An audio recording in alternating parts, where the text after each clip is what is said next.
Are you ready to build your company's dream team? Just like in sports, finding skilled players is essential for success. With Robert Half's winning combination of specialized recruiting professionals and award-winning AI, we'll help you find the MVPs and key role players who will have you hanging banners in the rafters. Because in business, it's all about having the experienced team on your side. At Robert Half, we know talent. Visit roberthalf.com today. This is the Michael K. Show podcast. I gotta get more K. Listen live weekdays at 1 on 880 ESPN, the ESPN New York app, and your smart speaker. And a good afternoon, everybody. This is indeed the Michael K. Show. We thank you for joining us on this Tuesday, February 18th, 2025. There's no feeling that you can have by being put into a bear hug by Chris Carlin. He just did that as he left, and you know what? I'm a little bit distracted. It just felt so good. He's so cuddly, he's so teddy bear-like, and he just gave me a big, big emotional hug. That's what he's all about. That is what he's all about. All right, so Steve Cohen, the Met owner, spoke to the assembled media today in Port St. Lucie, and essentially he talked about making the season a success, getting back to the playoffs, getting to the World Series, obviously winning the World Series. Talked about Soto, wants to get below the Cohen tax, the whole deal. But the thing that struck me is you could hear his absolute bewilderment and disappointment about the Mets' attendance last year. The Mets, a major market team with a beautiful ballpark and a team that went to the National League Championship Series, they finished 18th in attendance. So they're in the lower half of Major League Baseball in attendance. They obviously have a rabid fan base. And I am not one of these people that's going to sit here and spend people's money, because I know it is hella expensive to go to any sporting event now. Even in the most inexpensive seats, you're going to drop a lot of money. And the average Joe and the average Jane, to take two kids to a ballpark, park, have a decent seat, you're talking $300-400. And I think I'm being conservative. But still, things are expensive all over. So the Yankee tickets are also expensive. And they draw over 3 million people every year. They average over 40,000 people per game, no matter what the opponent is or who the opponent is. Could be the A's, could be the Twins, whatever. There's going to be 40,000 people in that ballpark. And I would say that the prices in the Bronx are probably higher than the prices at Citi Field. Now, the Yankees have been winning for longer than the Mets. But the Mets were an exciting team last year. They did not have that transcendent star, I'll give you that, like the Yankees have with Judge, and last year, Judge and Soto. But here's what Steve Cohen said. He came right out and said he does not like that the Mets are 18th in attendance. Yeah, I didn't like it. Okay, that really bothered me. 18th in attendance when we're right in the middle of a pennant race. I've said this before. The series against the Nationals, right before the final Philly series, I think there were 18,000 fans in the stadium during a great pennant race. And so I'm really hopeful this year. I mean, I'm told that usually attendance lags performance. And so I'm really looking forward to this year being a year when the fans come out. I think the fans are having a great time. I mean, when I look out on the stadium, I think it's a great game presentation.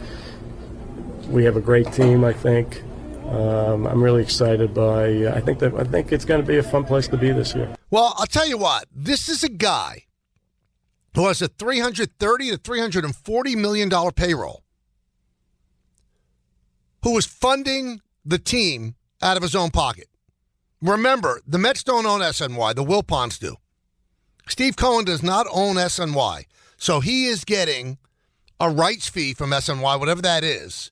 But he's not getting the profit that SNY makes like the Yankees get from Yes. Because the Yankees own Yes. The Mets don't own SNY. The Wilpons would not sell it. Because the Wilpons are making money with SNY.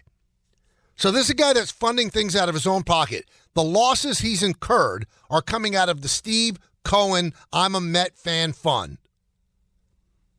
That's why when Hal Steinbrenner said, some of us teams can't do what the Dodgers are doing. Maybe he's talking about the Mets, because if the Mets are just running their franchise on their revenue, then they're spending more than they're bringing in.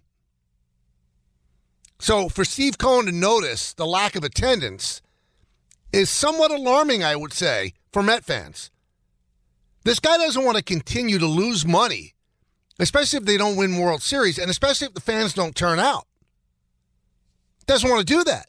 I don't blame him. Right now, he is funding the Mets out of the fact that he said that in the first 5 years of his ownership, they would win a World Series. This is year 5. And they got a chance. I don't think they have the starting pitching for it. They certainly have the lineup for it. They're building a bullpen for it. The starting pitching is not the case. But he knows exactly how much he's spending and how much he's losing. And he actually said during this conversation with the media that he'd like to get below the Cohen tax. I mean, I'd like to get below the Cohen tax. Whatever. I'm sure it's about me. I mean, there's a lot of Cohens out there. I mean, I was just saying to somebody before, I'm a piker now compared to the Dodgers. So he wanted to get below the Cohen tax, which is $301 this year. But then they ended up signing Alonso for $30 million. That took them well over it, although they were very, very close anyway. So he's a repeat offender, and that means that you get 110% tax. So you spend $1 and you get taxed for $1.10. That's just the way it works. So that's an issue. That is an issue for them. And he said that somewhere down the line, when they get their infrastructure right and they get their minor league system right, that he wants to be able to promote young people up through the system, and those are cost-controlled players. He said, but we didn't think we'd go over the tax this year, but free agency is a lot more expensive than you think. And they obviously spent an awful lot of money on Soto. But you know what? That's probably worth it for them, and maybe that does drive attendance. And I want to ask all the Met fans that are listening. And again, I'm not spending your money. That's not the case. And I wouldn't be saying it if other teams in this market were not drawing. Tickets at the Garden are exorbitantly expensive. Every Nick and Ranger game is sold out. Tickets at Yankee Stadium, very expensive. Not sold out, but $3.2, $3.3 million a year. Over $40,000 for an 81-game home season. The Mets, 18th. 18th. And you could say, well, winning lags, attendance lags winning. Okay, the Mets didn't make the playoffs, and it was a disappointing season the year before, last year. But the year before that, they won 101 games. So it's not like they've been a terrible team for a long time. I noticed it, even though they were winning 101 games. So what's the reason behind it? Hey, I know it's tough to go to a ballpark. Tough to park, tough to drive there, tough even to take mass transportation. But I wouldn't be saying it about the Mets if the other teams in New York were also having problems getting people to come through the turnstiles. Not the case. Soto might make a difference. You would think that there should be a lot of advanced sales for this season with the Mets. And Cohen said it's great having Soto in the lineup. How great is that, right? I mean, to have him on the team, it'll be exciting to watch him, how he plays. He's so singularly focused on baseball. And so, it'd be great having him in the lineup, right? It's pretty exciting. I think the fans are going to love it. Now, the fans would also love a World Series, and Steve Cohen was asked what would make the season a success. No, we got to make the playoffs. Okay, that's the minimum. After getting a taste of being in the league championship, we want to go to the World Series, right? And we want to win. And if we put ourselves in that position enough, maybe it doesn't happen this year, maybe it does. But if we keep putting ourselves in position in the playoffs and to make a deep run, we're going to win a World Series at some point. Well, there you go, and that's always been his intent, is to win a World Series. And now you could also think about 2026, because today negotiations between the Blue Jays and Vlad Guerrero have broken off. Guerrero said he was not going to negotiate once the workouts began in Dunedin, and they begin today, so they have broken off. Now, he did leave open the possibility if they made a great offer, he would consider it, which means they haven't totally broken off, but he doesn't want to negotiate, so to speak. And I don't understand what the Blue Jays are doing. I don't. This is a guy who was born in Canada. He's a Canadian citizen. He wants to be there. Now, maybe, just maybe, he was asking for an exorbitant amount of money. But I'm going to tell you this. He's going to be 27 when he becomes a free agent. And I know he plays a position, first base, that doesn't seem like it demands big money, as you could see with Pete Alonso. But Vlad Guerrero is just 27 years old when he becomes a free agent.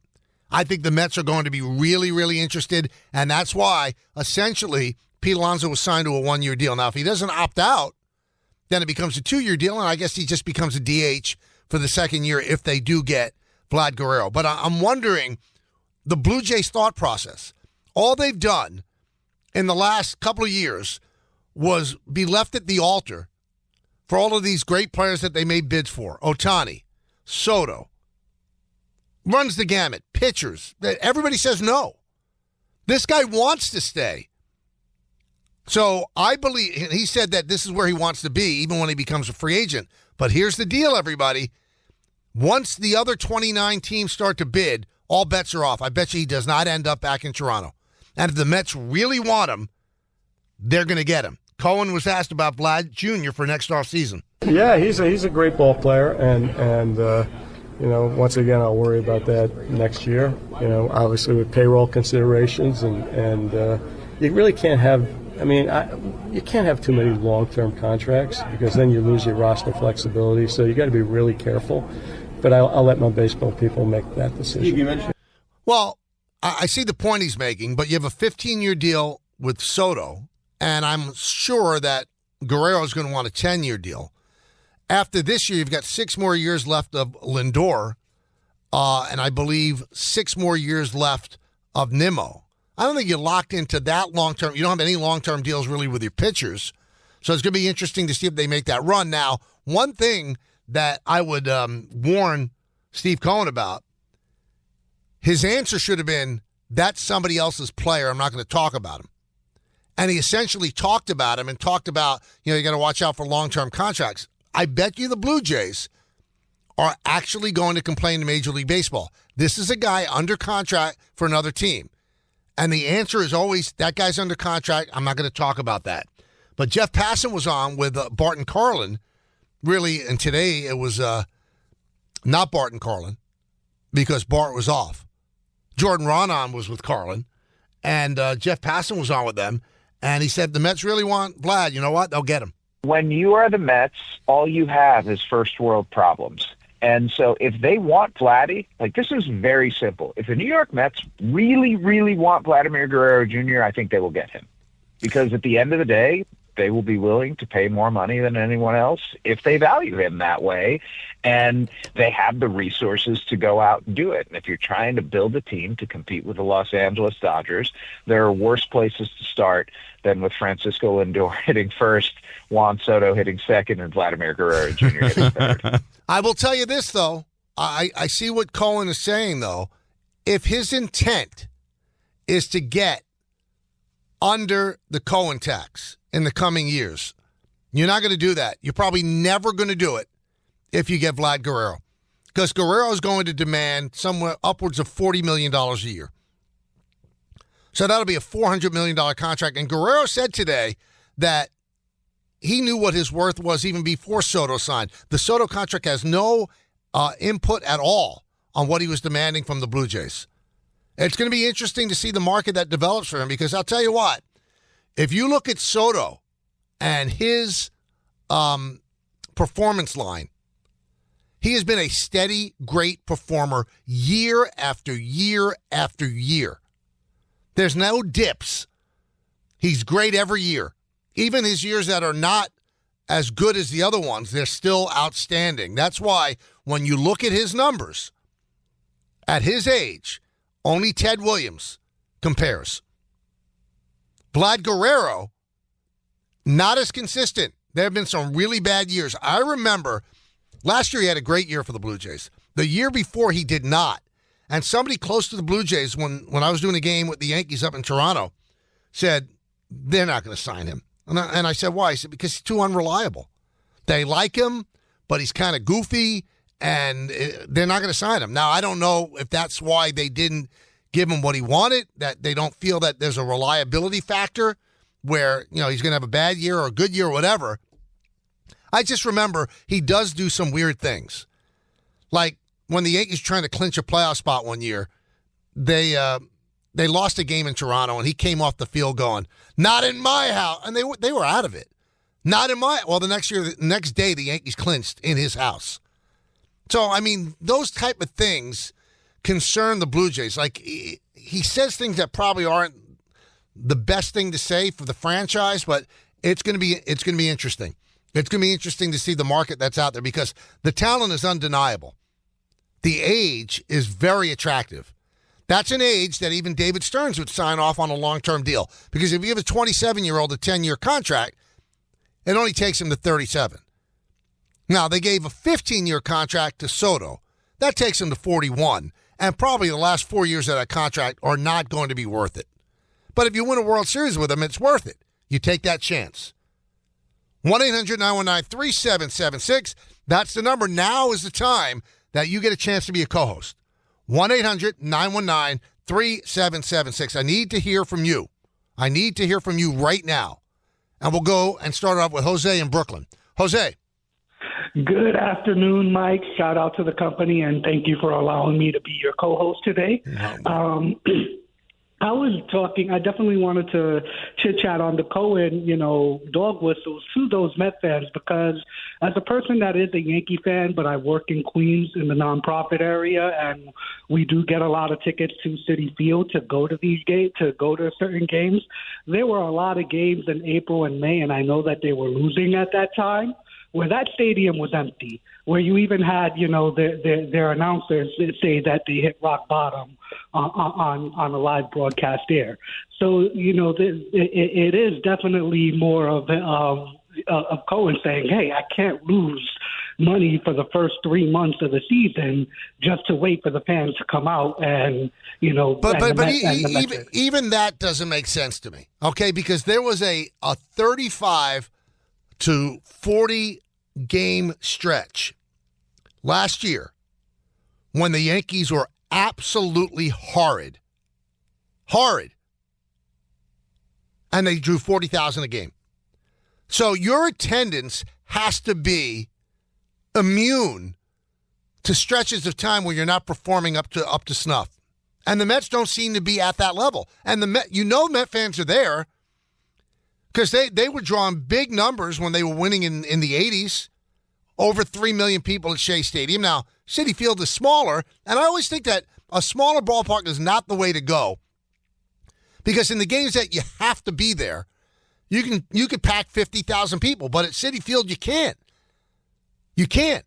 So that brings the average attendance down because in the big games that everybody wants to go to, there's a limited amount of seats. And I know the thought process that people have when it comes to building smaller ballpark. Well, you want the demand to be greater. I get it. But you're also turning away people in the big games. And despite the fact that it's a smaller ballpark, people still aren't clamoring to go when they're not playing well. I don't get it. Again, the Yankees over that 40-game stretch had the worst record in baseball. The worst record in baseball. And every night, the place was jammed. Let's go to David in the car. David. Hey, Michael, how you doing? Good. How are you? I love your show. Thank you. Good. I'm good. I'm 63 years old. I just want to say I'm a Met fan, and I know you're a big Yankee fan. But let me tell you, I think that the Yankees draw more because they have a bigger name than the Mets. They got a lot of corporate sponsor. I used to work for corporations, and they buy a lot of tickets and they give it away. So I think that's the disparity of the Mets and the Yankees. I don't know. David, I'm not sure about that because, the corporate people at Yankee Stadium are sitting in the legend seats. It's the other seats that get you the big attendance. The legend seats, there are, of the 48,000 seats at Yankee Stadium, that's just a small percentage. It's the upper deck. It's the second deck. It's the area behind the legend seats that are always filled. I mean, the Mets have corporate sponsors too. Again, I'm not knocking Met fans. I'm just wondering why. They love their team. I mean, they are about as nasty as you could be on social media if anybody says anything negative about their team. So you know they're there. They're watching on SNY. I just don't get it. 18th in attendance, it doesn't play. It doesn't make sense at all. Let's go to Corin in Manasquan. Corin. Hey, Michael, what's up? How you doing, man? I'm doing good. So I just wanted to talk about, what you're talking about, the attendance and everything, and Steve Cohen's comments. I mean, I think how it is, Yankee Stadium is always going to be packed because it's the Yankees, obviously. Not only do they draw a ton of fans from the city, but also just around the world. So that's always going to be packed. And I think that for the Mets, they're not going to draw unless they're more relevant. So last year was already like a big step in that direction. And I'd expect that after reaching the NLCS, in 2025, they're going to have a much higher attendance because now fans see the direction the team is going towards, and that's just what happens when you're essentially the second team in the city for a bit. I mean, we see it in LA too. The Dodgers first in attendance, but then the Angels are down 13th, and LA is a huge city. I mean, there's so many people that go to games there, but you just have to get better, and that's what the Mets are doing. They signed a lot of talent. They have Juan Soto, and I think they're going to draw a lot more fans this year. Well, I think that's the hope of Cohen, but I would tell you this, Corinne. The bottom line is the fans should be a constant, whether you win or lose. And because you can't say that the Yankees are the bigger brand. Now, maybe globally they are, but there are a lot of Met fans, and there are a lot of Yankee fans. And in 86, the Yankees were a pretty good team. The Yankees didn't make the playoffs in the 80s, but they were a pretty good team. And the Mets blew them away in attendance. Maybe it's cyclical. I'm not quite sure. But it almost has a bandwagon feel to it. I mean, the Yankees were the first team in the city to draw 4 million people, but that was toward the end of the old stadium, so people wanted to come there. And the Yankees had a team of stars. I think that Soto should push them more over the edge where they are going to see more people there. But I think the fact that Steve Cohen noted it, it's something that has been talked about within the corridors of Citi Field. They can't have that. Let's go to Richard in Manhattan. Richard. Michael, what you're saying, what Cohen said about the Mets' attendance in September is correct. There were games 18, 22,000. Now, there's a couple things. School is back, so the kids can't come, but that doesn't affect the Yankees. I understand. You got the U.S. Open going on concomitantly. This year it's extending another day. It's starting Sunday to Sunday, so it's going to be 15 days. That doesn't help because people might subconsciously say, what am I going to do with the crowd, the tennis crowd, driving, getting out of the parking lot? I mean, I don't know for a fact, but that could be something because that's 2 weeks in September, and that's, during the heart of the pennant race. So that could be a reason. But he's right, and you're right. Their attendance was not as expected in September. Late September, it started getting better. Early September, they were not drawing at all for some reason. I don't think the people had a belief that they can do it. That's the problem. But the other things don't help, going back to school and the tennis center opening, the U.S. opening, because that was, they drew the biggest crowds ever at the U.S. Open. Yeah, but first of all, I mean, the U.S. Tennis Center, when they're drawing big crowds, Richard, is what, 24,000? That should have no impact whatsoever. If there are pennant race games, there are tennis fans, there are baseball fans. Sorry. I'm sorry. That's not an excuse.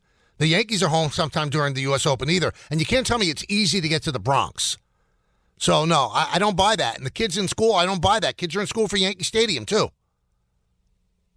Kids are in school constantly for the Knicks and the Rangers, and they sell out all the time. There's something that we have not been able to figure out. We can come up with all the different theories, theoretical aspects of why this is happening. Nobody knows for sure. I don't know. I wish I knew because I did take notice. When they're in the heart of the pennant race, when they're making a run at the end and they're really playing great baseball, the Nationals are there and there's nobody in the ballpark. That's in the heart of the pennant race in September. So it's like the Met fans go, well, I'm not going to go see the Nationals. They're a bad team. You're not going to see the Nationals. You're going to see your team make a run at the pennant. That's the difference. That right there is the difference. Doesn't matter who the opponent is. You have to be opponent-proof. That's how you draw 3.4 million people a year. Opponent proof. No matter who's coming in, you've got to fill the ballpark. The guy has made his claim. He spent historic money on Juan Soto. He has spent historic money on his payroll. He has lost a lot of money, personal fortune, on this team for this fan base. And if they don't start showing up, he's going to have a change of heart. You watch. If they finish 18th again after spending all that money to get Juan Soto, he's going to have a change of heart. You guys got to watch what you're doing. I can't force anybody to go to games. That's not my job. I know it's very, very expensive, as I said. All I'm saying is to compare it to the other places. Giants sell out all the time. Jets do well. They don't sell out, but they do well, and they're a terrible team. Yankees average over $40 million.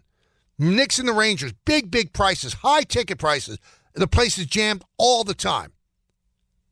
Islanders do well at UBS. The Nets are drawing at Barclays Center. None of it makes sense to me. None of it.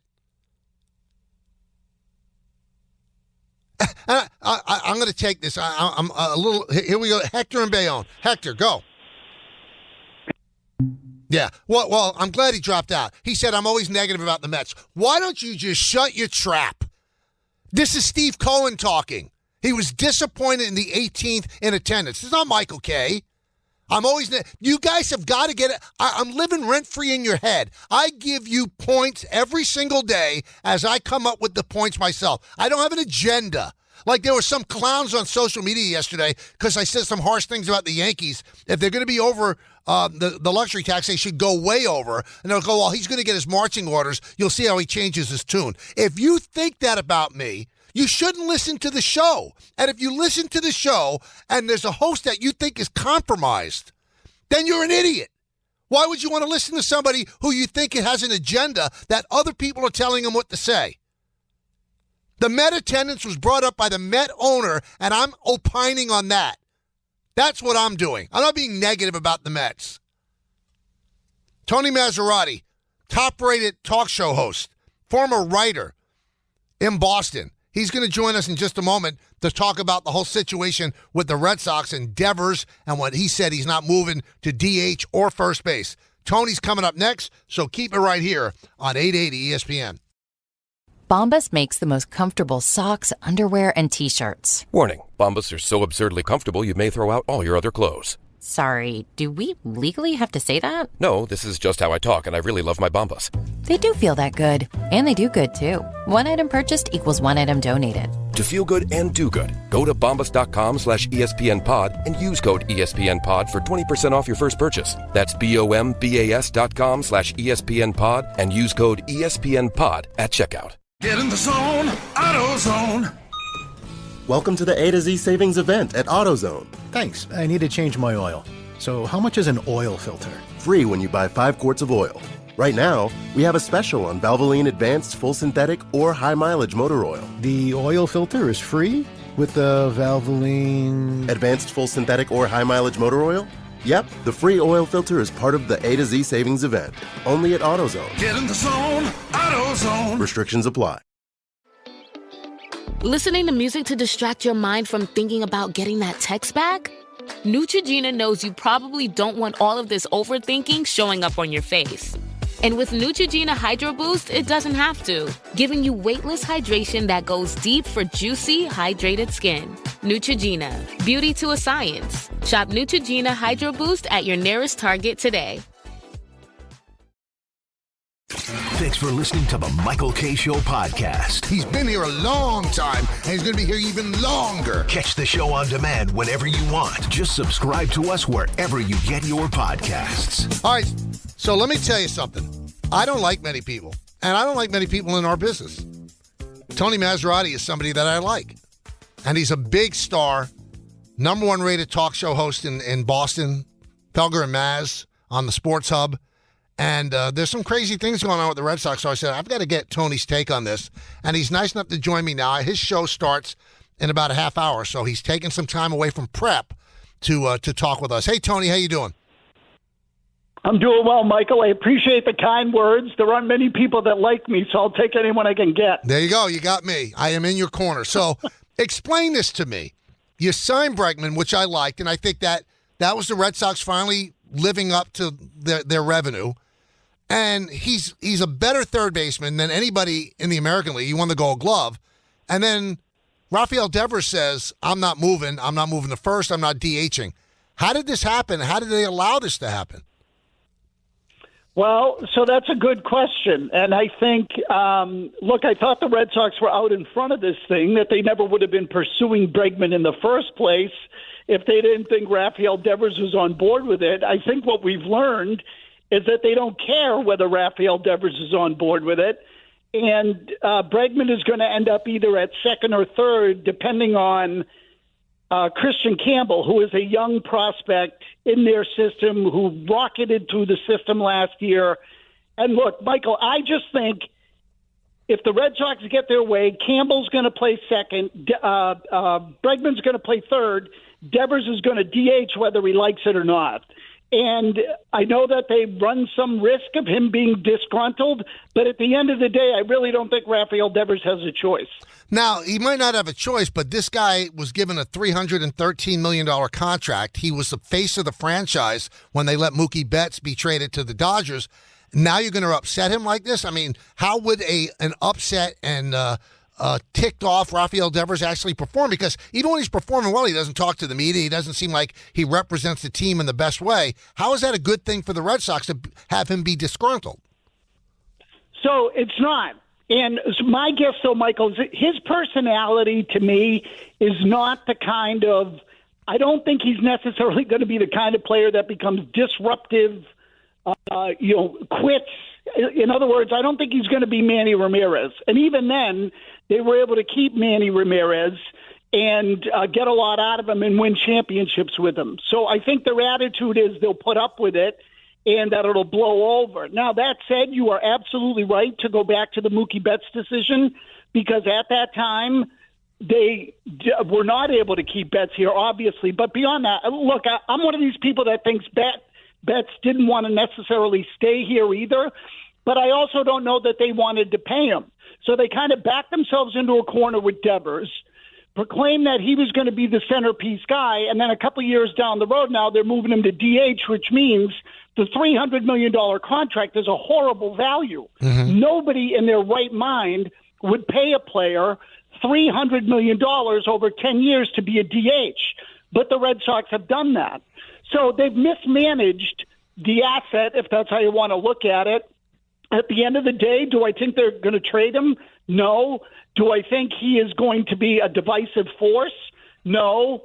I think that it's sort of all going to settle out and the smoke will clear and he'll ultimately hit, because that's what he does.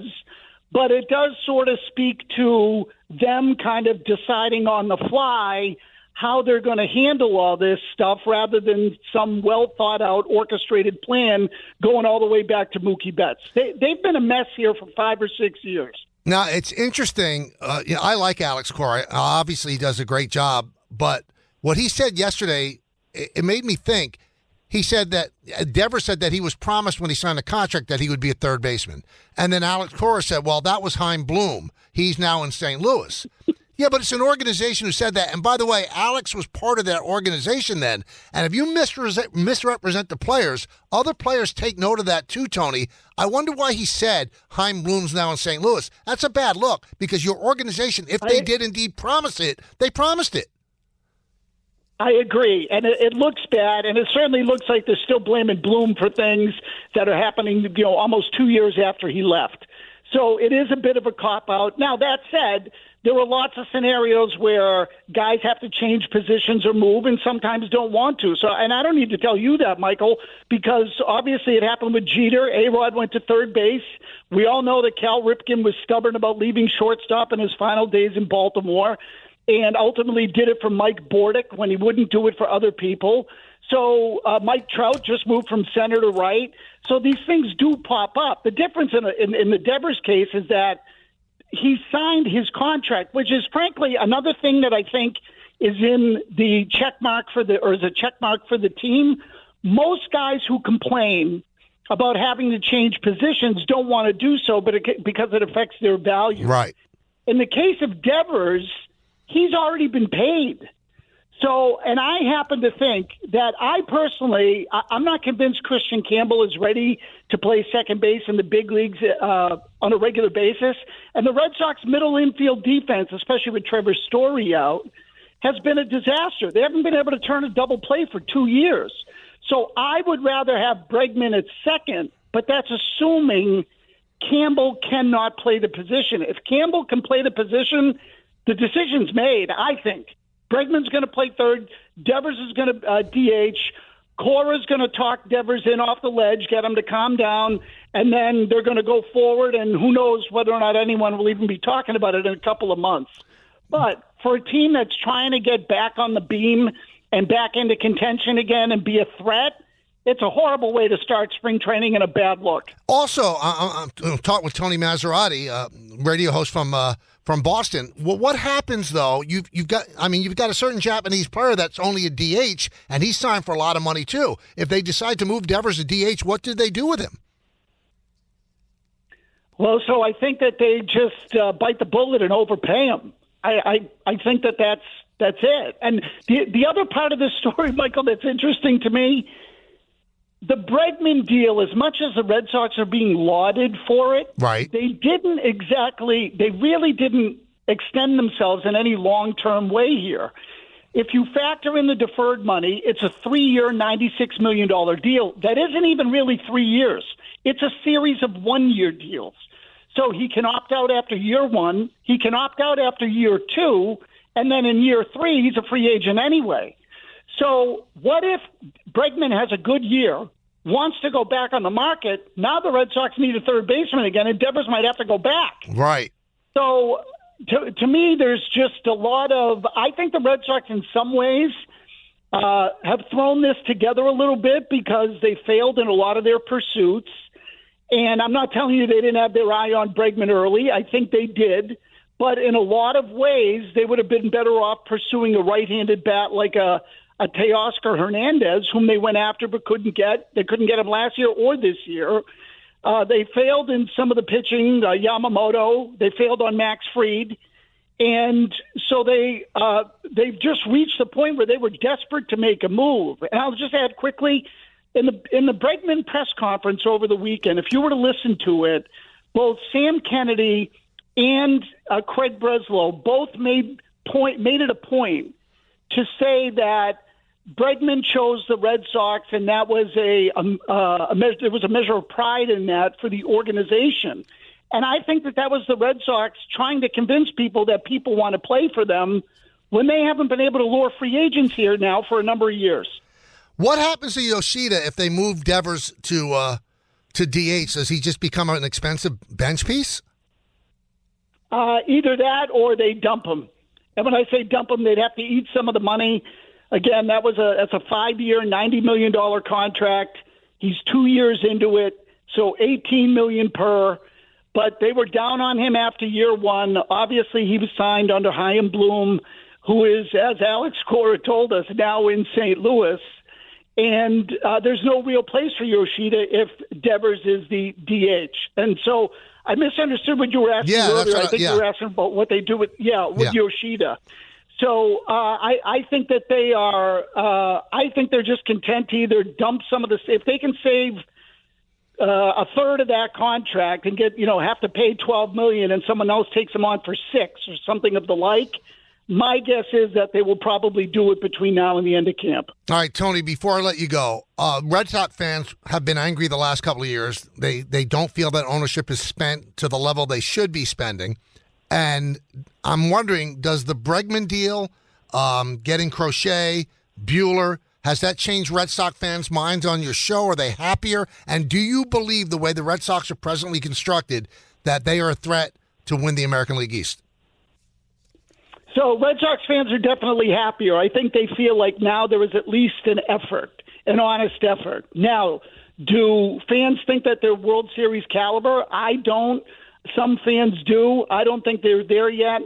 Could they win the division? If things go right, I think they could be a threat. And when I say things go right, we don't know that Crochet can pitch an entire season yet at the same level, Michael, and we don't know if Walker Buehler is all the way back from his injury problems, and we don't know if they can stay there. So Buehler looked good in the postseason. He looked horrible as recently as September before that. And Crochet, I think we all agree, has tremendous stuff and great upside. So if those two guys stay healthy and pitch well, Tanner Houck's the third starter, had a good year last year. Could they be a good team? Sure, absolutely. Could that mean the division?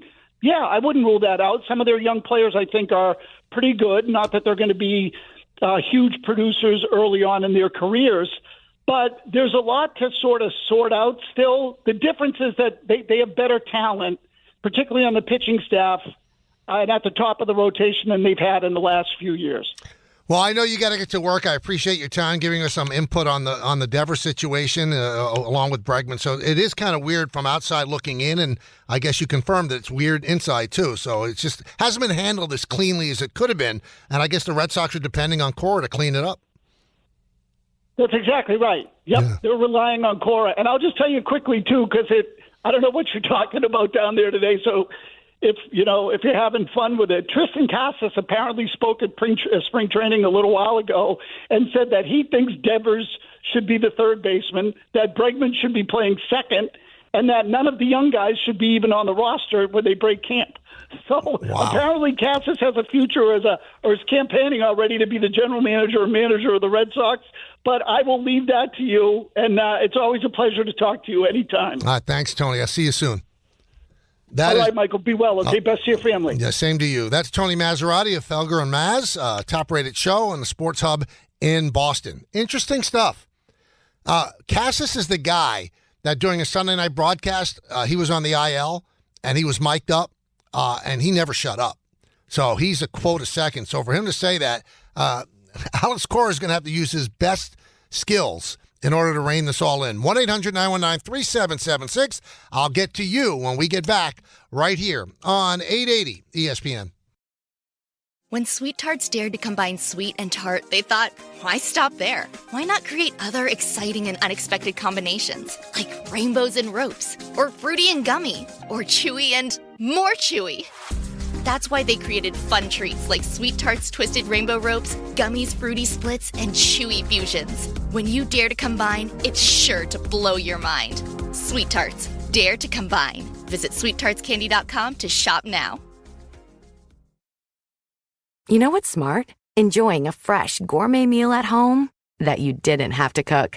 Meet Factor, your loophole in the laws of mealtime. Chef-crafted meals delivered with a tap. Ready in just 2 minutes. You know what's even smarter? Treating yourself without cheating your goals. Factor is dietitian approved, chef prepared, and you plated. Pretty smart, huh? Refresh your routine and eat smart with Factor. Learn more at factormeals.com. This is a message from sponsor Intuit TurboTax. Taxes was getting frustrated by your forms. Now, Taxes is uploading your forms with a snap, and a TurboTax expert will do your taxes for you. One who's backed by the latest tech, which cross-checks millions of data points for absolute accuracy, all of which makes it easy for you to get the most money back, guaranteed. Get an expert now at TurboTax.com. Only available with TurboTax Live Full Service. See guaranteed details at TurboTax.com/guarantees. Thanks for listening to the Michael K. Show podcast. He's been here a long time, and he's going to be here even longer. Catch the show on demand whenever you want. Just subscribe to us wherever you get your podcasts. Welcome back to the show, everybody. In the 2 o'clock hour, we're going to get Don LaGreca in here as well. Going to be a little reunion tour. I love it. He's got some things to say about the attendance. 1-800-919-3776. And we'll go to Omar in East Brunswick. Omar. Hey, Michael, great show so far today, man. Thank you, man. What's up? So I just want to just say I really don't understand how or why so many people are so, angry at you for just speaking the truth and what's out there. I really don't understand. I'm a huge Met fan myself, and it really seems like a lot of people take it way too personal, and it's kind of crazy. And also, Omar, the only reason I brought it up is because Steve Cohen brought it up. I wouldn't have done a show about the attendance today. Who cares? Yeah, no, I know it, but you bring up a good point, and I thank you for bringing it up, too, because that is something that we should be worried about or should be thinking about because, I mean, yeah, we are the Mets, and we got to set, as a fan base, we got to show at some point our appreciation too, and that's going to the games and stuff. I know it's very hard to go, but like you said, all the other teams and all the other teams in the city, all the other fans can go to those games. So I really don't feel like there's a really big excuse other than the past of the Mets, and people are just afraid of that. And I think that's lame. I think this is a new organization, and you got to give them a chance. And you also have an owner that, even though they didn't do well 2 years ago, it wasn't because of lack of funding. They spent an inordinate amount of money, but they had injuries, and that was Buck's last year, and then he turned it over to Omar. They turned it over to David Stearns and a new manager as well, and Mendy. So the bottom line is they've got everything that a Met fan would love. They went out and got the most transcendent player. They outbid everybody for him. At times the Met fans have to step up. And I will say this, because I don't want this to keep coming back because you're hearing it the wrong way. I'm not spending your money. I know how incredibly expensive it is to go to a sporting event in the city. I get it. And if you call in and say, I would love to go, but I can't afford it, I go, you know what? I get it. But why could people afford to go to a Knick game? Why could people afford to go to a Ranger game? Why do 40,000 people a game afford to go to a Yankee game? So I get that you individually might not go because of the price, but as the collective, why does the price not deter other fan bases from going? That's all I'm asking. Let's go to Dan in Saratoga. Dan. Mike, huge fan since 1947. I love it. What's up, Danny? Hey, just a quick point on the Yankees. I'm just kind of nervous in the short to midterm. I love our team, but I'm just nervous about the left side of the field with Dominguez and LeMahieu. Not sure if I trust those guys on the left side, especially Dominguez, obviously, for obvious reasons last year. But, I mean, LeMahieu's not going to last the whole year. And I know you mentioned Arenado. Wouldn't St. Louis eat most of that contract and basically get rid of him to us? I would take him on a 1 year or whatever. No, I think that they're willing to eat a lot of the contract, but it's a 3-year deal. I think that's what scares the Yankees. He's 34 years old. If you want to be nervous about third base, you should. I mean, that's the one question mark that the Yankees have. That's a big question mark. Is LeMahieu done, or can he return to his former glory if he stays healthy? But staying healthy has been a chore for him. I'm not that worried about Dominguez and left, because what you have to worry about with Dominguez is he going to hit. And people in the know that I talk to think that this guy's going to be a star, that he is going to hit. He's a little slower from the right side, but there are far fewer lefties starters than there are righties. So he'll be batting most of the time from the left side, and the right side should come around as he gets older. Should. I worry about the defense, but if the defense is bad and he's hitting, you know what? You just move him to center field, and you move Bellinger over to the left. That's all. That's it. That's what you do. Let's go to Mike in New Jersey. Mikey. What's up, Michael? How you doing, buddy? Good. How are you? I'm doing well, thank you. I love the new time slot. Thank you. Me too. That's funny. So I'm actually a Yankee fan, and I actually love going to Citi Field. It's like the commute is similar to me. I'm from Jersey, but the pricing is great. The parking is much better. So I actually happen to love going to Citi Field. So I don't know why it happens, but that's my thought. Yeah, but you're a Yankee fan who likes, and Citi Field, by the way, is a great ballpark. It's a great park to watch a game, and They field a representative team. I mean, last year they were 2 wins away from going to the World Series, and they were 18th in attendance. That caught the eye of Mr. Cohen, not Mr. K, Mr. Cohen. Hey, Game Time is brought to you by Tullamore Dew Irish Whiskey, because when it's game time, it's Tully time. 7 p.m. on ESPN2. It's a men's college basketball doubleheader. Oklahoma against number 2 Florida, followed by number 5 Houston against Arizona State. Tullamore Dew, the original triple distilled, triple blended, triple cask matured Irish whiskey. Be sure to grab a Tullamore Dew. Try the new Tullamore Dew Honey during today's action. Glasses up to enjoying Tullamore Dew responsibly. I do follow social media when I'm preparing for the show. Just see the thought process of some of the fans. And I got to tell you, the Devers situation has opened up a portal for some Yankee fans to say things that really just make me scratch my head. Of all the things to want and all the things you need, this is what you're pining for. We'll talk about that. Hey, the Dropkick Murphys and Bad Religion are coming to the Stone Pony Summer Stage on Wednesday, August 13th. ESPN New York has your chance to score tickets on the ESPN New York app. Just find the contest tile and submit your entry. Brought to you by Live Nation. Tickets go on sale this Thursday at 10 a.m. at Ticketmaster.com. The reunion of Kay and LaGreca sometime in the 2 o'clock hour. Stay tuned. We'll take your phone calls, and we'll talk about the take that some Yankee fans have regarding Rafael Devers. It's the K Show right here on 880 ESPN. Thanks for listening to the Michael K Show podcast. You know what? Check yourself. Hear more from Michael K weekdays at 1 on 880 ESPN. Suck it up and like it. The ESPN New York app and your smart speakers. This episode is brought to you by Progressive Insurance. Fiscally responsible, financial geniuses, monetary magicians. These are things people say about drivers who switch their car insurance to Progressive and save hundreds. Visit Progressive.com to see if you could save. Progressive Casualty Insurance Company and Affiliates. Potential savings will vary. Not available in all states or situations. Are you ready to build your company's dream team? Just like in sports, finding skilled players is essential for success. With Robert Half's winning combination of specialized recruiting professionals and award-winning AI, we'll help you find the MVPs and key role players who will have you hanging banners in the rafters. Because in business, it's all about having the experienced team on your side. At Robert Half, we know talent. Visit roberthalf.com today. This is the Michael K Show podcast. I gotta get more K. Listen live weekdays at 1 on 880 ESPN, the ESPN New York app, and your smart speaker. Welcome back to the show. Michael K.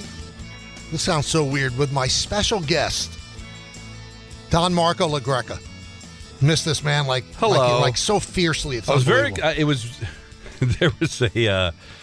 I kind of thought about that because this is the way things are right now. Is that when I interned at K-Rock way back in 1990, I'd take the bus into the city and I'd listen to Stern, and I'd get really excited about who his guests were, because then I'd be able to meet them. Right. And I was thrilled. I was on the bus listening, and Dana Plato was in studio, and I had a mad crush on Dana Plato from back in the day, Different Strokes. Yeah, I know the title. Yeah, and she's no longer with us. Yeah, I know. And then I found out that it was a best of, and I was just crestfallen that she wasn't there. So I had the same kind. When I heard that you were hugged Carlin, I'm like, Michael's in. Yeah, and I'm going to get a chance to see him. Now, it wasn't at the Dana Plato level, but it was still fun to know. By the way, here. I'd like to correct one thing you said. He hugged me. I did not reciprocate. So he just I came in they had about 10 minutes left in the show. They were in a commercial, and he said, "How about a hug, big flannel?" Because I'm wearing a flannel shirt. I said, "No, I'm going to pass." And then after that, at the end of the show, I'm sitting here. He's putting his stuff together, and before he leaves, he just gives me a bear hug. I did not reciprocate. That's being unaware. Yeah, I'm not a toucher. You know that. Well, I'm way closer to you than he is. Right. You've never hugged me, and it would never even occur to me to ask because I know you. That's just not knowing. No, that's just not. Well, knowing. You know what? He'll get to know more. But I know that you have some strong opinions about the attendance stuff, which I started because of what Steve Cohen said. I understand, and right. Steve's.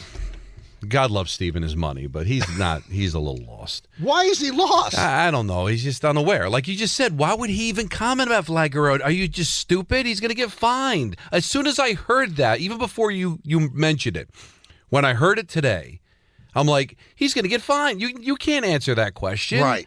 Can't talk about how great a player he is and don't want to get into long-term contracts. Never mind the Blue Jays. I think Major League Baseball may fine him. They might. Now, he may not care because he makes so much money, but was it that he didn't care or is he unaware? I think he's kind of unaware. I think he was unaware. I don't think he thought he crossed the line, but he probably did. Listen, I'm no expert on this, and listen, don't get mad at me, but the reason I wanted to come on is I do think this is a topic for you. Mm-hmm. And a lot of Yankee fans as kind of a flex.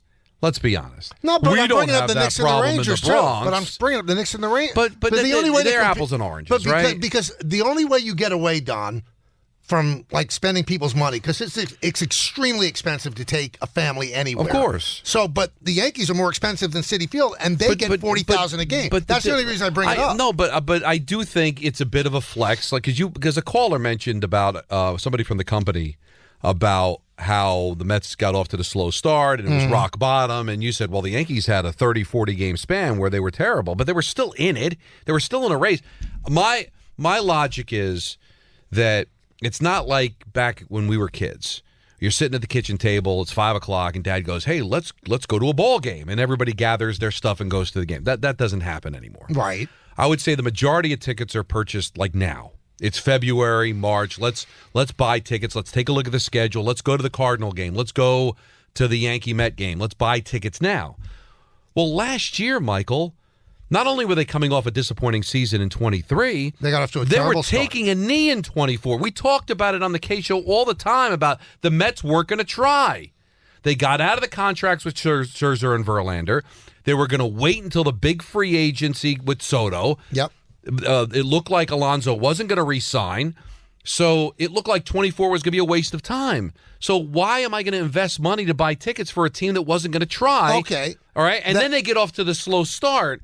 So I think that's why there's 18,000 people late in the season against the Nationals when the next series is Philly and the fans are going to go, well, if I'm going to go to a series, I'm going to go to the Philly series. The Yankees are good every single year. Even their awful year of 82-80 was still above 500, and they go into every year with the prospects of winning a championship. And even last year, coming off the 82-80 season, you've got Judge and Soto. I'm sorry, I love Pete Alonso, but he's not exactly a massive draw like Soto and Judge. So even if they're struggling, it's two of the best players in baseball. And the Yankees have established themselves.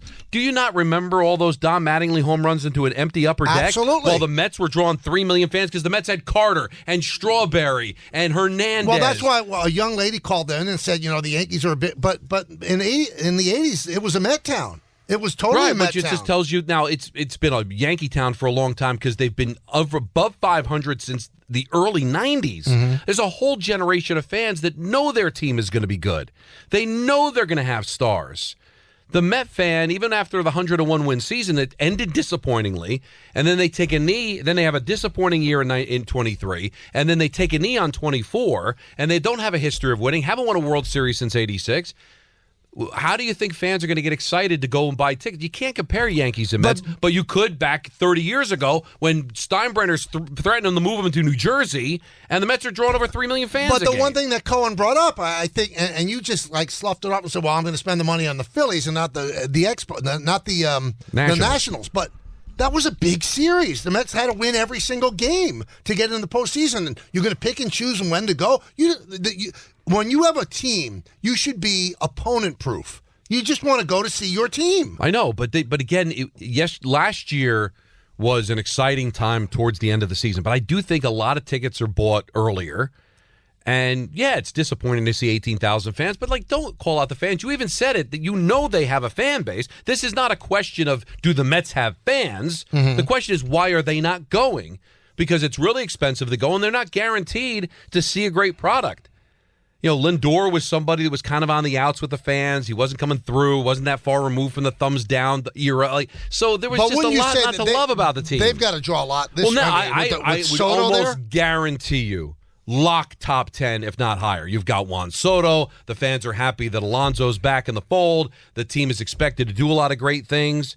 So I do think there's going to be a lot of excitement around it. But the reason I think Cohen's kind of lost is he even answered his own question. It does lag. The attendance lags. But 2 years ago, they won 101 games. Right, but it ended disappointingly, and then it went right into the tank. You got to realize Met fans want to be proven that they're moving in the right direction. Even with Cohen's money, they want to say, all right, show me. There's still a lot of fans out there like, let's see if this is actually going to work out. Right? You're always waiting for the other shoe to drop if you're a Met fan. As a Yankee fan, even though they bash the team on a constant basis, there's always reason for optimism. And plus, you're going to see Judge, who's a singular talent. When Cole pitches, that's going to be an electric night. Every night he's going to pitch for the Yankees. And then last year you had Soto. So even after coming off a disappointing season, there's a reason to go out there. They've established themselves as the place to be. The Mets has been just so fluid for so long. But if you're admitting that they have fans, then I'm not sure what the issue is. Like, I can understand the it, like, issue is boy, that it looks like they're not a very popular team. But the issue is that the owner's losing money funding this team, and if they don't start turning out, he might have an epiphany. I just hate to put fans in that situation. Well, if you want the team to spend money, then you gotta go. Listen, you know how big a Met fan I am. I didn't go to one game last year. But you live a long way away from Citi Field, so you have a real excuse. I know, but there's a lot of people that live close. But it's not exactly the most affluent of areas, in Flushing. But it's not the Yankees go to the dangerous. No, I'm not saying it's dangerous. I don't think the Bronx is dangerous the way George made it out to be when he was threatening to move into New Jersey. In those years, it was. But it was funny, though, that all of a sudden nobody wants to come to the Bronx. It's dangerous. It's the Bronx Zoo. We got to move. And then all of a sudden, they start getting Derek Jeter. They start winning games. It wasn't an issue anymore. They they build a new stadium in the same place. Right. They wanted to build it in Manhattan, but that was right. But the fact is they've won on a consistent basis. You know this fan base as well as everybody. It's very fluid with this relationship. The Rangers had a couple. I mean, when they sent the letter out, they still sold out all the time. Right, but you're talking about 18,006 as opposed to what is the Mets, like 38, 40,000 people. 40,000, yeah. And Madison Square Garden, even when the Yankees and even when the Rangers and the Knicks aren't great, you could sell Madison Square Garden. There's a lot of tourists that'll go to games. But there were times when the Rangers weren't very good. It was more like 17,500. Right. Same thing with the Knicks. But baseball, you're trying to fill a stadium. You're going up against the weather, which sometimes isn't great. And I understand the Yankees win consistently get 40,000. It's a different product, isn't it? What do you mean? It's just what you're getting. You know that team is going to be good every year. You're saying that most attendance is sold before the season. That's what I believe. But with StubHub and things like that, you could buy spur of the moment tickets. A lot of people do that. Yeah, but I just think that when you're really going to get the bulk of people that are going to purchase ahead of time, that's why I think that when the team, that's why it lags. Why else would it lag? I mean, you would think that everybody would go and just go to the stadium in September when the team is red hot. Well, once they signed Soto, they should have been calling for tickets. But you even said when Jeter left, and it was just Robinson Cano, who was a star, but he wasn't Derek Jeter. Right. You did see attendance and ratings on Yes suffer because they didn't have a real big-time star. Mm-hmm. The Mets didn't really have a big-time star. Again, God love Pete Alonso, but Pete Alonso. That's why nobody really wanted him because he's not a draw for a lot of people. But Juan Soto, and now the way Lindor played last year, where he's now become like a legitimate star and a leader, then I think it becomes attractive. I would be shocked. I think this is more of a conversation this time next year if we're talking about why isn't that place filled, considering the optimism and Juan Soto being in the building. I would be shocked if they're not at least in the top 10 this year. Now, I know that you are not of like-minded to me, and this always bothers you when I ask you, but I would think that if there's ever been a sporting event that would demand that you take your clothes off, it's Four Nations, am I right? I don't take my clothes off for sporting events, but I am very excited about this. So very, if you very were excited. of that mindset, if I was of that mindset, I would be completely naked. I might shave. Wait, your beard? Everything. Everything? Yeah, because like a swimmer, I'd want to be able to feel all the contours completely exposed for something like this. It's exciting. I know you're not a hockey guy. Well, but I mean, the 3 fights in 9 seconds is pretty amazing. And just the way the game was played. And listen, this was a moment for me as a hockey fan where Saturday, we had only 4.4 million people for what's supposed to be an exhibition. Right. On a Saturday night on ABC. And the NBA embarrassed itself. So that was kind of a cool moment for me where the NBA's running through obstacle courses and everybody's bashing them and everybody's like in love, even like non-hockey fans in love with what that was, and I would think it'd be even better but this on Thursday. Because you've been around hockey players a long, long time in your career. Yeah. What is it about hockey players that this means something to them and the NBA players couldn't care less about their all-star team? They couldn't care less. Well, what's the difference? Is it something in their DNA? Well, I don't the think, way they're wired? I don't think NHL players care about all-star games, but they care about representing their country. Yeah. Because part of being a hockey fan and part of being a hockey player is international play is important because you play in World Juniors, so you're playing internationally. So where you're from, you walk in a room, and just like unlike any other sport where you're dressing next to a Swede and a Finn and a Russian, and so you take a lot of pride in representing your country. And let's face it, Saturday, Montreal, the anthem's getting booed. There's a lot of things going on politically. And a lot of athletes are conservative, so they probably feel a little about like what's happening with the tariffs and everything. And they feel defensive about their country being booed, and that's part of it, and just representing your country. And there are players, not U.S. players, but there's Swedes and Finns and Russians who winning a gold medal might be more important than winning a Stanley Cup. So you throw that into the mix. And also, other than soccer, name me a sport in which the United States is an underdog. This is not our sport. Right. We're not the favorites when we play hockey. But a basketball tournament, wouldn't the American players be so far better? We talked about it yesterday on the show. I guess I don't Serbia. know. I mean, if it was United States against Europe, it'd be a good matchup. Well, if it was all of Europe, yeah, all of Europe. But like, what would it be? Serbia? Would that be the country that would best be able to field a team? France, Spain. I mean, but what would the spread be if you're playing the U.S.? It would be the U.S. versus the field kind of deal, and that takes a lot of the fun out of it. But the United States wasn't the favorite here. But boy, there's a lot of excitement around it. So I think that's why, from an international perspective, and you're starting to see it with the WBC. There was no interest in the WBC because it was our sport. America's never going to be challenged. But guess what? All of a sudden, we're starting to see Japan's flexing its muscles. You're seeing they were DR. selling out Miami, and now it's becoming kind of a thing to where maybe, I don't know if Aaron Judge will play, but if you're starting to get the best playing, because now you're getting a little defensive. But baseball's not about international play. Basketball's not about international play. Hockey is. So I think that's the difference. It's so funny you brought up the anthem, because I was going to bring it up yesterday, and there were so many things going on. I mean, people are befuddled why the Canadians are booing our national anthem. Our president is saying derisively that they're the 51st state and calling their prime minister a governor. Of course they're going to boo. They're insulted. Of course that's why they're booing. And plus, that always would happen when American and Canadian teams would play in the playoffs.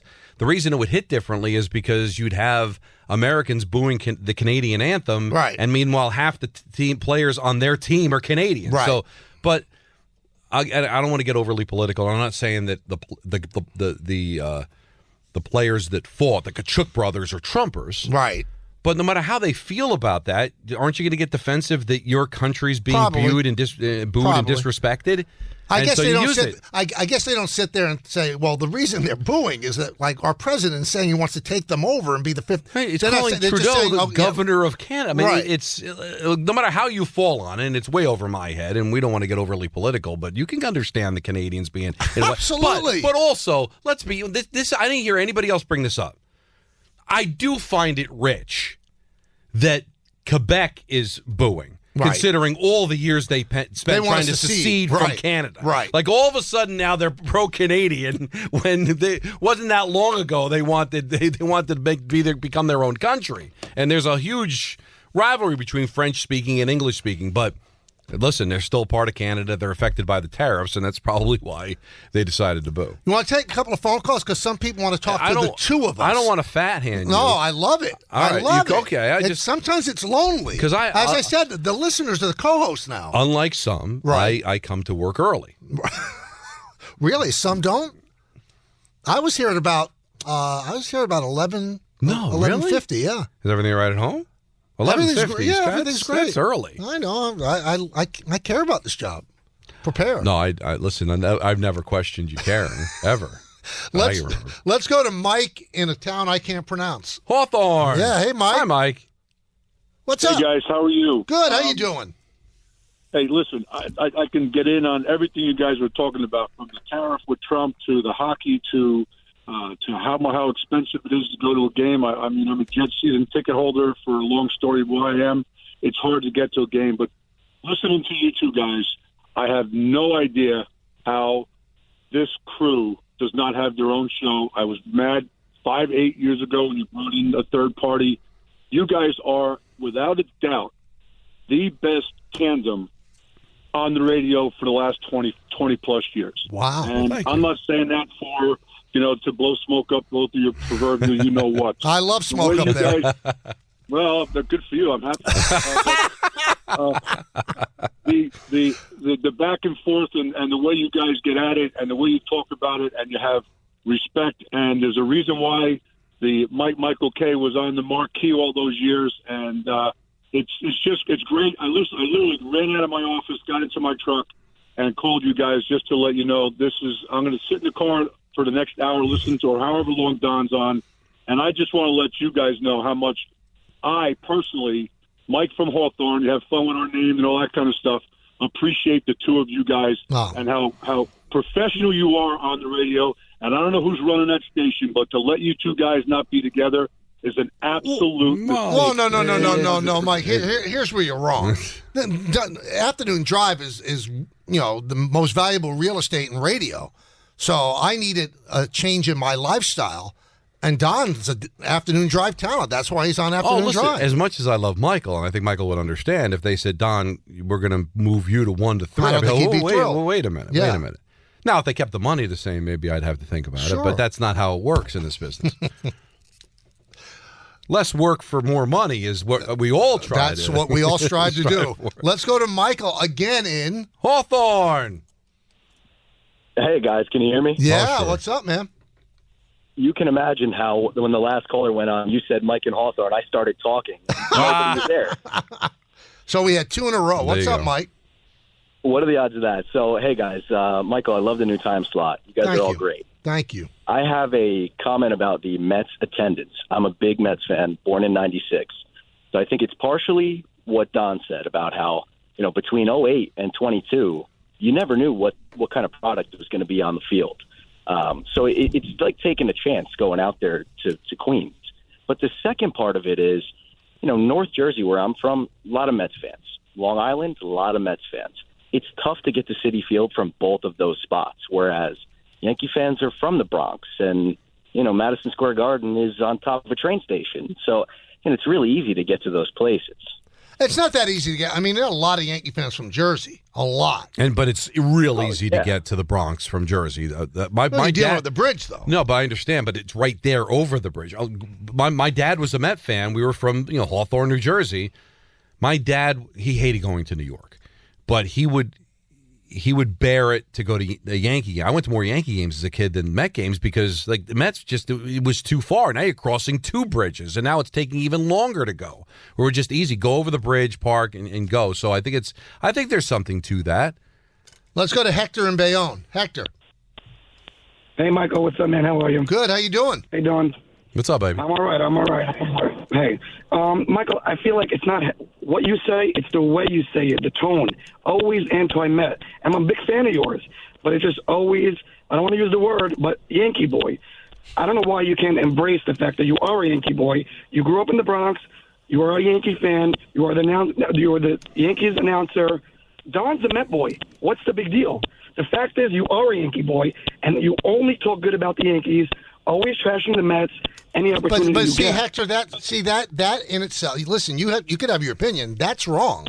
To say I always talk good about the Yankees and bad about the Mets, that's just wrong. Did you hear the interview that I had with Carlos Mendoza on Friday? Did you hear that? Was I negative? I did.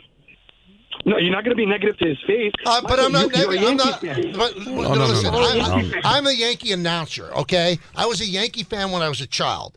Do I want the Yankees to do well for the Yes Network? Of course I do. But, I mean, you have a filter in your ear. You're going to hear what you want to hear. I do not talk bad about the Mets all the time. I don't. And I don't talk great about the Yankees all the time. I take each subject individually and opine on it the way I feel at that point.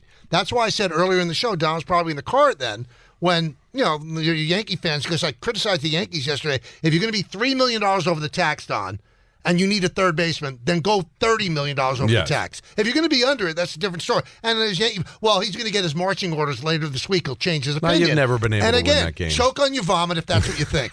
Really, go choke on your vomit if that's what you think. People have done that. That's you know what? But these are the people that should actually do it. Because if you really believe that I get marching orders, choke on your own vomit. No, you don't get marching orders, and we never got them at Yes. They never told us what to do when we were on Yes. And we're not on Yes anymore. But I, where I will say, like I said, it was kind of a Yankee flex, is that you come from a Yankee background. Like, hey, look at us, we don't have an attendance problem. But they used to. But a long time ago. But you win consistently for 30 seats. Right. But that's why I'm saying that don't be surprised, because what the Mets are going through now is what the Yankees went through in the 80s. During that time, Michael, the Yankees were not that bad. No, they were great in the 80s. They won more games than any team in the 80s, If right? there was a wild card, they'd have done well. But they weren't the Mets. who were in contention every single year, and they were loaded with stars, and there were stories and soap operas, and they were punching each other during spring training. They were a thing. The Yankees weren't a thing. God loved Don Mattingly. He was a superstar, right? But he was milquetoast compared to like what was happening in Queens. There was a lot of interesting things happening in Queens that had people interested in the Mets, and they were not interested in a pretty good Yankee team that didn't embarrass themselves. We're talking about a Met team that has embarrassed themselves quite a bit over the last 30 years. The Yankees had great talent. They had Ricky, they had Dave Winfield, they had Don. They just didn't have pitching. But the Mets it was a Met town then, because the Mets were very compelling view. Now, I do think those days are over because the Yankees have been so good and there's a generation so in love. But I don't want to call out Yankee fans. But, when you talk about being a diehard Yankee fan and you go to a ton of games, do you know how easy it is to be a Yankee fan knowing that you're never going to be embarrassed? You're never going to lose 100 games. You're never going to be out of it in July. There's something to that. Would you at least admit to me that being a Yankee fan is cream cheese compared to being a fan of a lot of other teams in this market? It's a wonderful, refreshing new thing to be a Yankee fan. I mean, you talk about the passion of it. You know it. how hard it is to be a Ranger fan? They've won once in like 85 years. Well, but and yet Yankee they're still fans are passionate upset and they've love only it. won once since 2009. And think of how that sounds when it comes out of your mouth. Now, Ted in Bergen wants to talk specifically to you. Okay. Now, you can wait till 3 if you want when he's got 4 hours. But why do that? But why do it when you got him right here? Ted in Bergen, what's up, Ted? Yeah, hi, guys. I've been listening to both of you for years. Thanks. And, Thanks, Ted. I'm 80 years old, and I'm really excited about all this interest in hockey lately. And I got to thinking about something I just wanted to talk to Don about. Back in the 50s, when I first started paying attention to hockey, it was during the original Six time, and there were only 6 teams, obviously. And the other day, I was listening to your show, and Don was going through the hockey scores from the night before. And there were about 14 or 15 games that Don went through all the scores for. Now, back in the 60s, with only 6 teams, that means there were only 3 games Right, exactly. every night. So I don't know if Don, were you? I think I'm older than you. I know I'm older than you. I'm 57, so I was born when the first expansion happened, and my youth was with 21 teams. But yeah, it is kind of crazy, Michael, on a Saturday where there's like 15 games going on, and Ted grew up at a time where they'd go to the out of town scoreboard and there'd be 2 other games going on. Listen, I can't leave this unsaid. He said he's 80. And then he said, I think I'm older than you. Yeah, that hurt. And then the comedian that was stung. on guessed your age wrong. At 63. I think it's the gray hair. It is definitely the gray hair, but I don't want to shave the beard. I like my look. Okay, but obviously it's making you look older. I was business casual that day because I had a Ranger pregame, and so I was kind of dressed up. Right. Do you think? Well, it's tough. You've known me forever, but do I look 63? I don't think you look 60. No, I look 64 now. No, I look awful.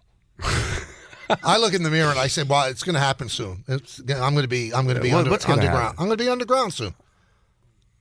Yeah, but if you died tomorrow, God forbid, they would say, "Boy, 64, that's young." I know. So but I feel really old, and I look terrible. But no offense to the caller, when you die at 80, you don't go, "Wow." 80. Well, I would. Well, yeah, because you wouldn't even sign up for 99, right?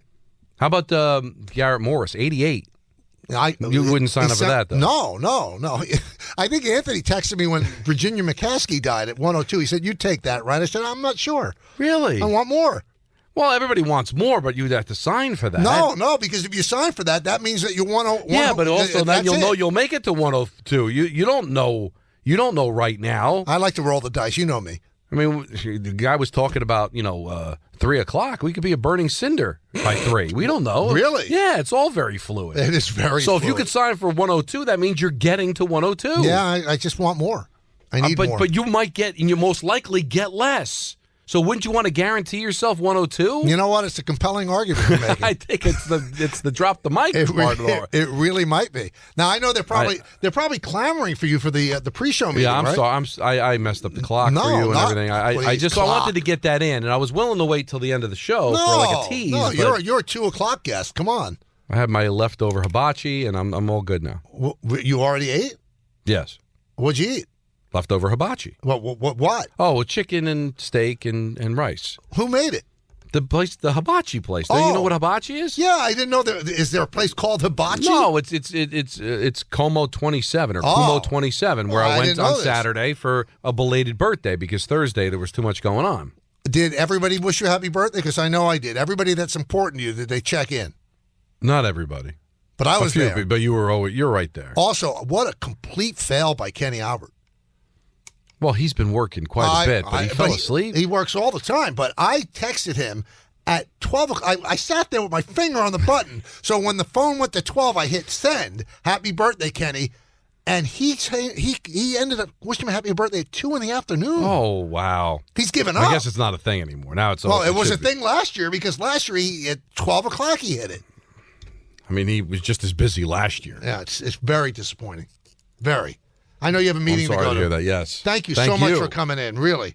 I miss you so much. I miss you more. I miss you even more. Hey, college basketball is reaching its most exciting stretch of the season. Right now, new customers on FanDuel get $150 in bonus bets when your first $5 bet wins. That's $150 extra bucks to bet on everything from conference clashes to tournament upsets, and even who's cutting down the nets. If you've been waiting to join FanDuel, there's no better time. The app is easy to use, and when you win, you get paid instantly. So visit FanDuel.com/K and get in on the college hoops action before March takes over. 21 plus and physically present in New York. First online real money wager only. $5 first deposit required. Bonus issued as non-withdrawable bonus bets, which expire 7 days after receipt. Restrictions apply. See terms at sportsbook.fanduel.com. For help with a gambling problem, call 1-877-8-HOPE-NY or text HOPE-NY 467-369.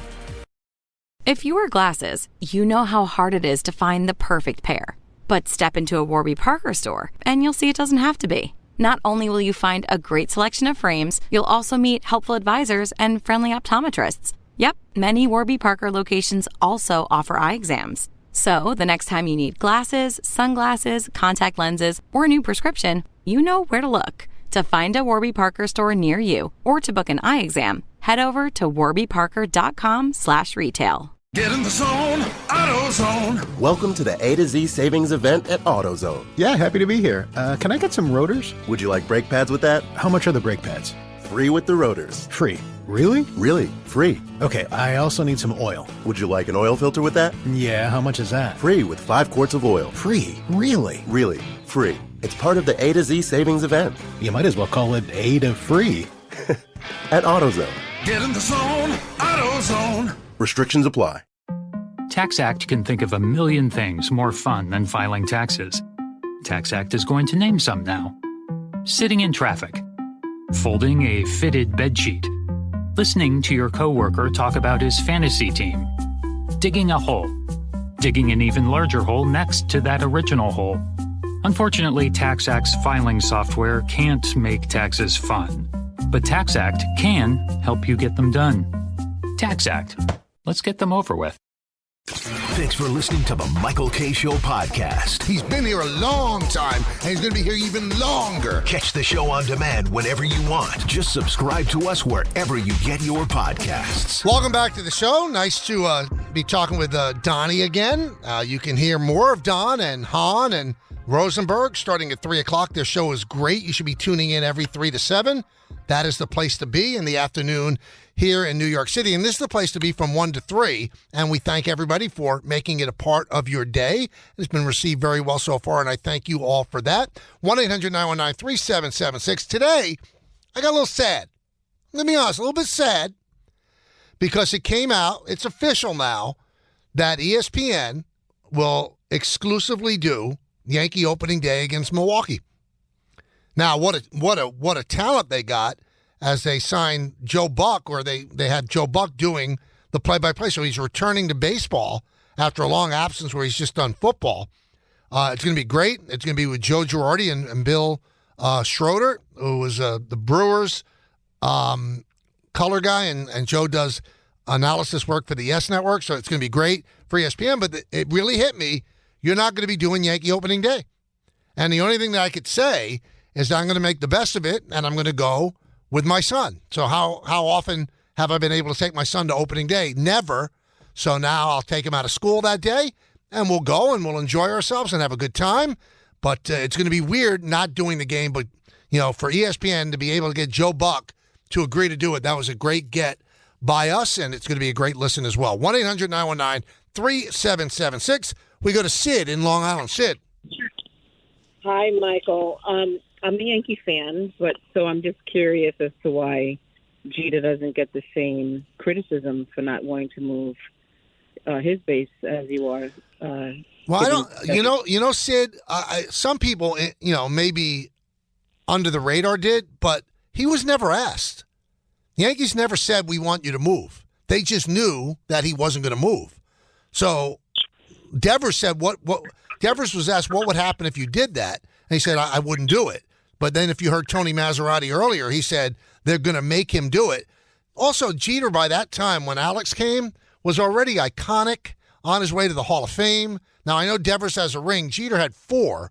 But again, Jeter was never asked by Yankee management, would you switch to third base? They just knew that they had a third base issue because Aaron Boone got hurt playing basketball, and that was why Alex was acquired.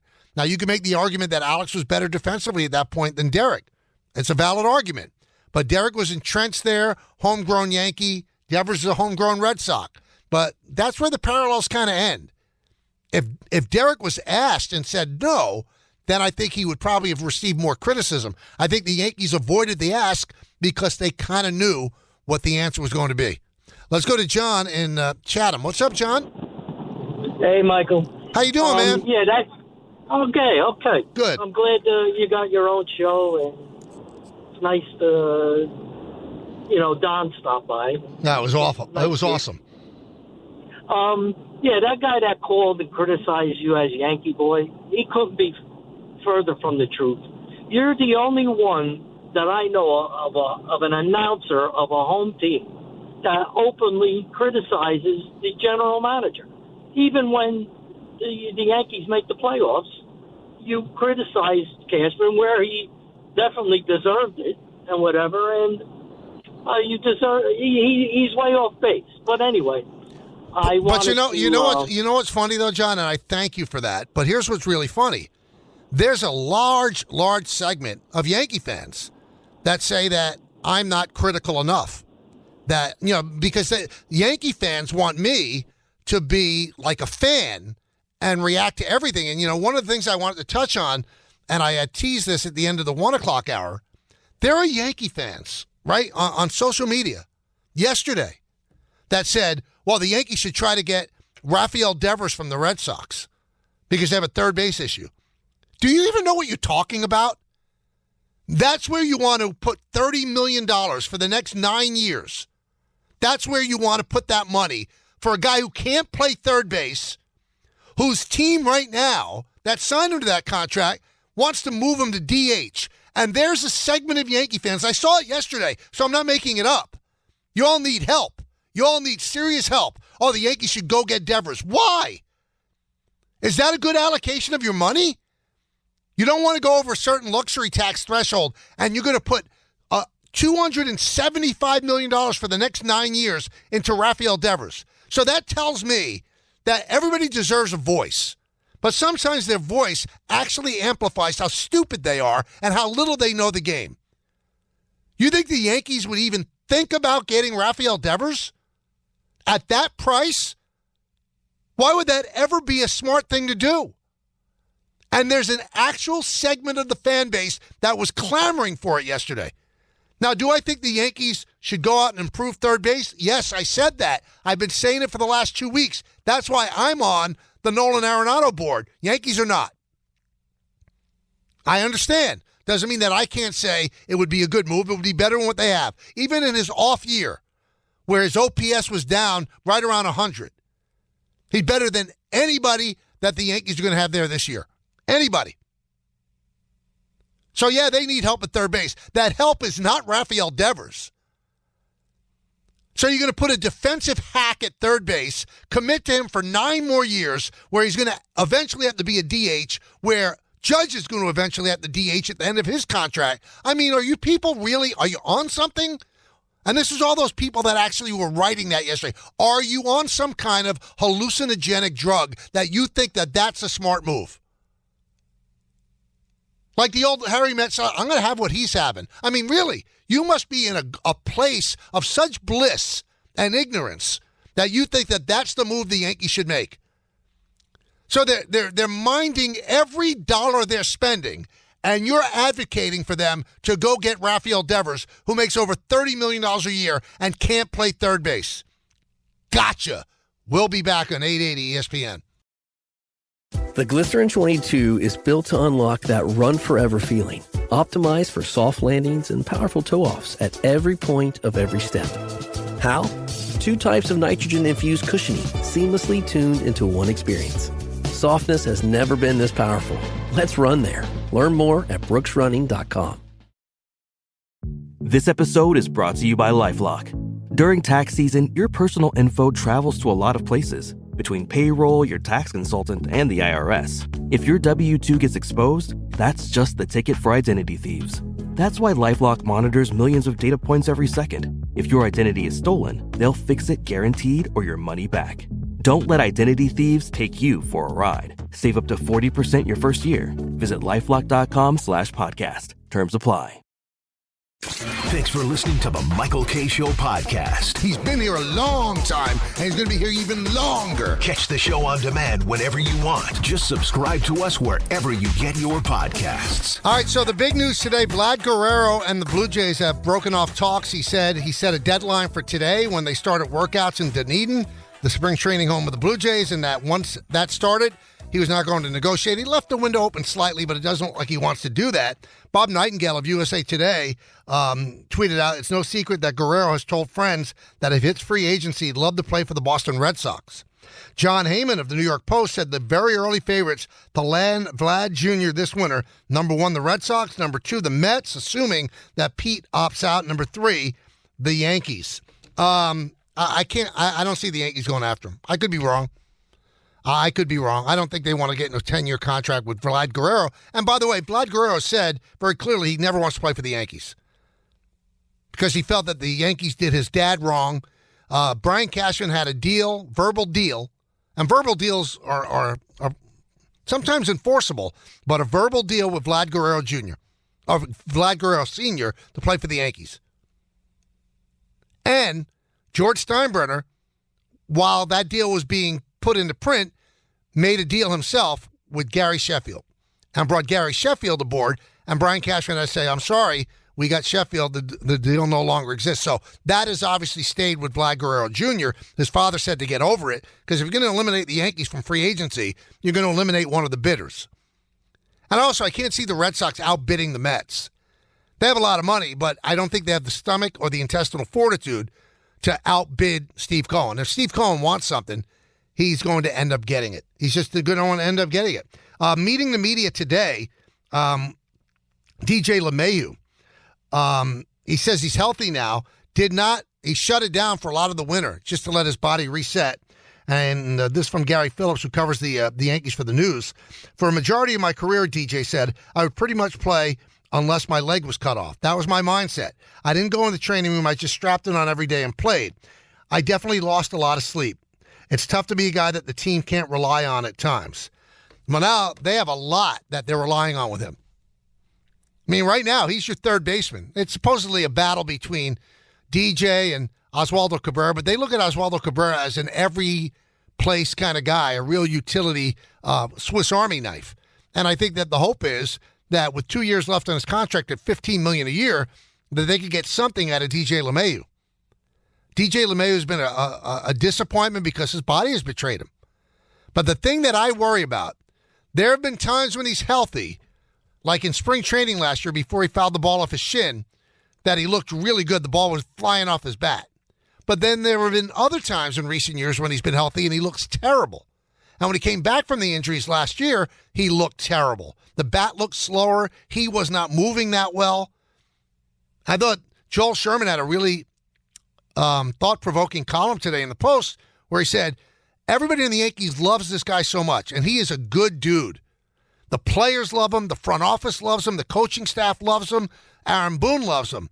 That are they going to see his performance through glasses tinged with love, or are they going to be able to really objectively look at him and go, you know what, he can't play anymore? And would they be, if he can't play anymore, would they be willing to go the route that they went with Aaron Hicks and just eat the money? Because the Yankees don't like to eat money and pay somebody for not doing something. They don't. But they did it with Aaron Hicks. Will they do it with DJ if he can't play? Well, their hope is that he can play. And that's why there's no urgency, I guess, to bring in Arenado now or another third baseman. You see what you have with DJ LeMahieu. If he can't cut it, then you go out and look for somebody. They want to see what they have now. He's under contract, so they might as well see if they can get anything out of him. 1-800-919-3776. Brian in Sleepy Hollow. Brian. Hey there. I'm not one of those mouth breathers that wanted Devers or anything, but thank goodness. Be easy on me here, okay? Okay. Sometimes I think you like hold water for the Steinbrenners a little bit, like where one day last week you were saying, "Oh well, you know, we're the most iconic brand, the Yankees, blah blah blah." They are, and it's like, I know that, but like, why can't we get Bregman, or why can't we bring that? Bregman puts us over the top. They never want to do the thing. I'm not carrying water for anybody, Brian. But if you want to believe that, okay. But they don't like Bregman. They don't think that Bregman translates at Yankee Stadium, 81 home games a year. They just don't. They were never in on Bregman. Even if money wasn't an option, Brian, they were not going to sign Alex Bregman. I just think, I don't know, sometimes they just don't do the thing that needs to put them over the top. But they don't think that put them over the top, Bri. They did not think his skill set translates to Yankee Stadium at his age. That's it. I'm just telling you what they think. They were never in on him. Yeah, the luxury tax issue is just, I don't know, sometimes it's just ridiculous. If you are this brand, if you are the most iconic brand maybe on earth, then, you got to do the things that stay relevant, or else you're going to be left behind in this, Okay, so let's talk, because this is an interesting topic. What have they, since they didn't like Bregman as a player in Yankee Stadium, what have they not done this offseason? I mean, they bid up to $760, but they bid $760 million. In a couple of years, that money is going to be inflation. That money is going to everybody looks back. But Brian, if you have two sides, right, that are going to bid whatever, and you know that Cohen has more money than you. I know, but like, are the Steinbrenners going to be sent to the poorhouse? No, that's not happening. Are they going to lose their Hamptons home? Ooh, boo-hoo. Well, they don't. They don't have a Hamptons home. But he's like Kendall Roy from Succession, Well, let's put it this way, Brian. I think that they bid much more than they were comfortable with, and I believe that if push came to shove, Brian Cashman didn't want to lock a guy into that long of a deal, and I also believe that there was no way Steve Cohen was going to be outbid for this guy. And if you Brian, if you believe Soto, and I'm not sure that, because I think the decision was made on money, but Soto said, and Aaron Judge kind of got a little chapped at it yesterday, that there's a better chance to win with the Mets than there was with the Yankees. That's why he signed with the Mets. Well, there's nothing you could do with that. I think he's wrong, but there's really nothing you could do if that's the way he feels. I hear you. But listen, Brian, it's an interesting topic. I mean, me carry water for the Steinbrenners. Well, the Steinbrenner family owns most of Yes. I work for them. I'm about as honest as you could possibly be about this franchise. But if you want me to be a fan, right, and hammer Hal Steinbrenner, the fans do, when I don't believe that he should be hammered that way. And I said yesterday, if you're going to be $4 million over that tax, then you should be $40 million over that tax. I said it yesterday. Now, if they get under 301, then it's important for them to get under 301 because they don't want to lose draft positioning. Even Steve Cohen said that today. There's a lot of other things that go with it other than just paying the money that you owe for being over the tax. The Yankees have insisted that they do not want to have those penalties on them. Not so much about the money, but the penalties. But those penalties are incurred if you're $1 over the tax. Now, I think that they intend to trade Marcus Stroman to get under that threshold. And they could say it's not about the money, it's about the penalties with international signings and with draft picks where you drop like 10 slots from where you are. That's all up to them. That's their decision. If you don't like it, and I know they're not going to the poorhouse, but I will say, and I'll say it again, if you're $1 over the tax, then you should go $40 million over the tax if you think your team can be improved. But you can't say they're cheap. They signed Max Fried to an above-value contract. They went out and got Bellinger making a lot of money. They went out and got Devin Williams. They went out and got Paul Goldschmidt. They signed Aaron Judge to a $360 million contract. They're not cheap. And they wanted Soto back, and they made him a representative offer. He wanted to go to the Mets. I think he went to the Mets because it was more money, but he's saying otherwise. We'll continue this. We got so many days and years to do this and talk and opine and break things down. I'll be back again tomorrow at 1, I promise. But coming up next, Don, Hahn, Rosenberg, great 4 hours they have planned. So please stick around. And in the words of Billy Joel, life is a series of hellos and goodbyes. I'm afraid it's time for goodbye again. See everybody. Have a great day. Don, Hahn, Rosenberg next on 880 ESPN. Thanks for listening to the Michael K. Show podcast. You know what? Check yourself. Hear more from Michael K. weekdays at 1 on 880 ESPN. Suck it up and like it. The ESPN New York app and your smart speakers. This episode is brought to you by Progressive Insurance. Fiscally responsible, financial geniuses, monetary magicians. These are things people say about drivers who switch their car insurance to Progressive and save hundreds. Visit Progressive.com to see if you could save. Progressive Casualty Insurance Company and Affiliates. Potential savings will vary. Not available in all states or situations.